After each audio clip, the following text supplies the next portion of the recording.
Kumain kami sa bukid kasi may general cleaning at nagtanim kami ng iba't ibang seedlings at nagtulong-tulong kaming ayusin yung pinapatayo naming kubo for the share.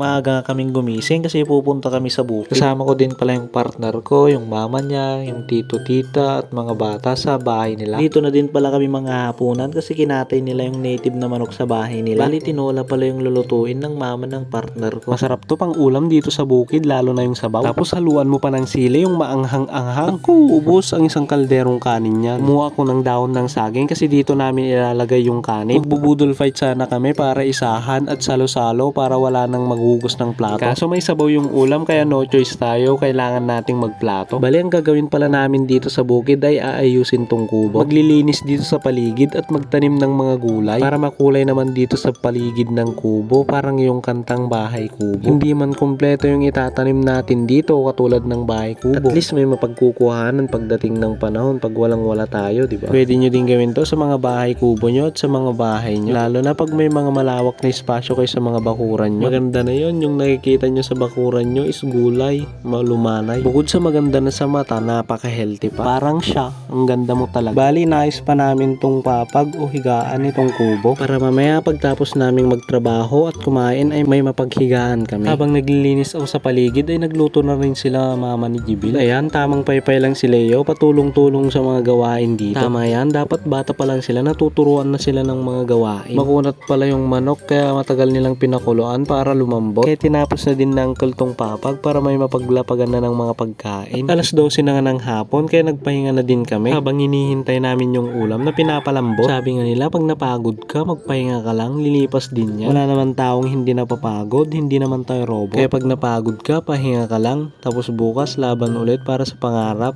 at para sa pamilya mo. Sa kakahintay namin ay luto na pala itong ulam naming tinola. Wow, napakasarap! May sahog pang mushroom at ampalaya. Tara, kainan na, sabay-sabay na tayong kumain. Masarap talagang kumain dito sa bukid, lalo na pag magkamay-kamay ka, ramdam mo talaga yung lasa. Ang maganda pa dito, pag kumakain ka ay huni lang ng ibon yung mga naririnig mo. Tapos ang fresh pa ng hangin, talagang natural na natural. Ang sarap pala ng kain namin dito, parang mauubusan ng kanin. Magluto pa kayo ng isang kaldero, kulang to. Joke lang, kasya na pala to sa amin, malaki kasi yung kalderong sinaing. Kahit bagoong or asin yung ulam mo dito sa bukid ay masarap talagang kumain. Parang gusto ko na lang dito manirahan. Masarap ng kumain, may peace of mind ka pa. Iba talaga pag tumatanda na, mas gusto na lang nating mamuhay ng mapayapa. Pagkatapos pala namin kumain ay nagpahinga na kami. Matutulog at para mamaya ay malakas na naman para sa trabaho. Para ipagpatuloy yung mga nasimulan natin. Ganun naman talaga ang buhay. Wala tayong choice kundi ang magpatuloy para mahanap at mabago yung direksyon ng ating buhay.